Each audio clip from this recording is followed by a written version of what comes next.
રબારી સમાજના આગ્રણીય ઠાકર બાપાને મારે નમ્ર વિનંતી છે કે મારી દીકરી તમે પાછી આપો, તમારા બોલ તમે પકડી રાખો કે તમે જેવું કહેતા હતા કે કોઈ સમાજની દીકરી લેવી નહીં ને કોઈ સમાજની દીકરી આપવી નહીં, આપણા સમાજની દીકરી આપવી નહીં ને કોઈના સમાજની દીકરી લેવી નહીં, તો ઠાકરજી તમે મારી દીકરી તમને વિનંતી છે કે મને પાછી આપો. હું પાટીદારની એક બાઈ બોલું છું. શું આ માતાનું રુદન ઠાકરસિંહ રબારી સાંભળશે? શું માતાને ન્યાય મળશે? આ સવાલ અત્યારે એટલે પૂછી રહ્યા છે કેમ કે રબારી સમાજનો દીકરો પાટીદાર સમાજની દીકરીને લઈને ભાગી ગયો છે અને માતા ઠાકરસિંહ રબારીને વિનંતી કરી રહી છે. શું રે સમગ્ર મામલો તેની વિગતે ચર્ચા કરીશું. નમસ્કાર, હું છું પ્રથમ મોદી, આપ જોઈ રહ્યા છો નિર્ભય ન્યૂઝ.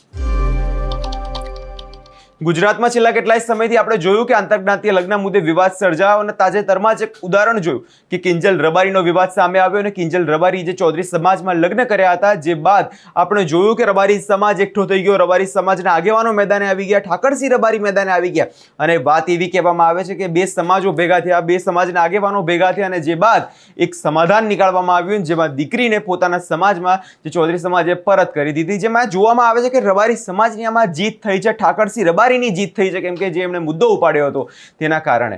પરંતુ હવે આ મામલામાં જોવા જઈએ તો એક વળાંક સામે આવ્યો છે અને એક માતા ઠાકરસિંહ રબારીને વિનંતી કરી રહી છે કે તેમની દીકરીને પરત લાવી આપો.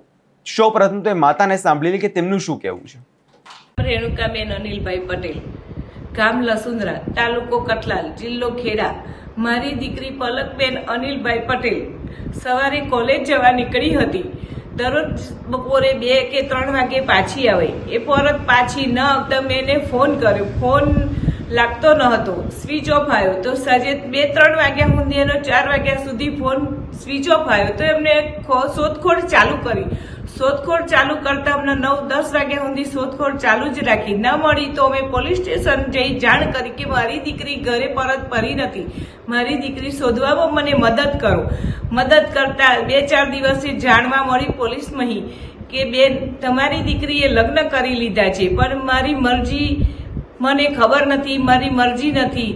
તો રબારી પિયુષભાઈ, દિલીપભાઈ એમની સાથે લગ્ન થઈ ગયા છે એવું મને જાણવા મળ્યું. તો પછી એ લગ્ન મને સ્વીકાર નથી અને રબારી સમાજના આગ્રણીય ઠાકર બાપાને મારે નમ્ર વિનંતી છે કે મારી દીકરી તમે પાછી આપો, તમારા બોલ તમે પકડી રાખો કે તમે જેવું કહેતા હતા કે કોઈ સમાજની દીકરી લેવી નહીં ને કોઈ સમાજની દીકરી આપવી નહીં, આપણા સમાજની દીકરી આપવી નહીં ને કોઈના સમાજની દીકરી લેવી નહીં, તો ઠાકરજી તમે મારી દીકરી તમને વિનંતી છે કે મને પાછી આપો. હું પાટીદારની એક બાઈ બોલું છું. મારી દીકરી મને પાછી જ આપો, બસ એ જ મારી વિનંતી છે. તો જ તમે રબારી સમાજના ઠાકરજી ઘર આ.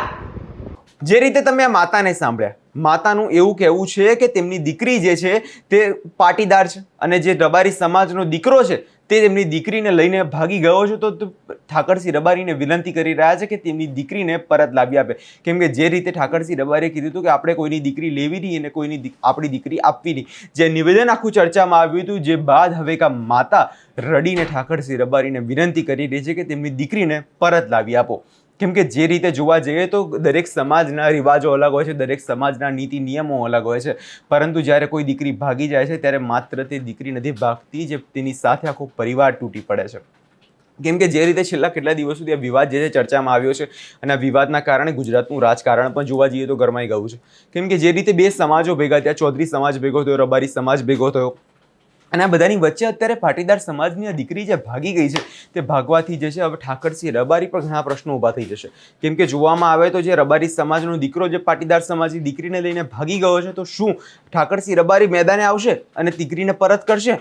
કેમ કે જે રીતે રબારી સમાજની દીકરીની વાત હતી તો ઠાકરસિંહ રબારી મેદાને આવ્યા હતા અને વાત કરી હતી કે આપણે કોઈની દીકરી આપવી નહીં, કોઈની દીકરી લેવી નહીં. પરંતુ જો હવે પાટીદાર સમાજની દીકરી જોડે આવું થયું છે તો શું ઠાકરસિંહ રબારી એ જ રીતે અવાજ ઉપાડશે?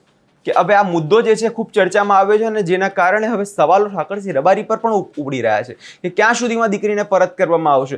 શું એ જરૂરી છે કે દીકરી જ્યારે પરત કરવી કાં તો જે સમાધાન કરવા માટે દરેક સમાજના આગેવાનોએ મેદાનમાં આવવું પડે? શું લોકો સમજી વિચારીને કામ નથી કરી શકતા? કેમ કે જે રીતે માતા જે અત્યારે રડી રહી છે, તમે વિડીયોમાં સ્પષ્ટ જોયું કે માતા વિનંતી કરી રહી છે કે મારી દીકરીને પરત લાવી આપો. તો હવે એ તો જોવાનું રહ્યું કે શું ખરેખરમાં દીકરીને ન્યાય મળે છે કે નહીં. આ વિષયમાં તમારો શું અભિપ્રાય છે અમને કમેન્ટ કરી ચોક્કસથી જણાવજો. અને અમારી ચેનલ નિર્ભય ન્યૂઝને લાઇક, શેર અને સબસ્ક્રાઇબ કરવાનું ભૂલશો નહીં.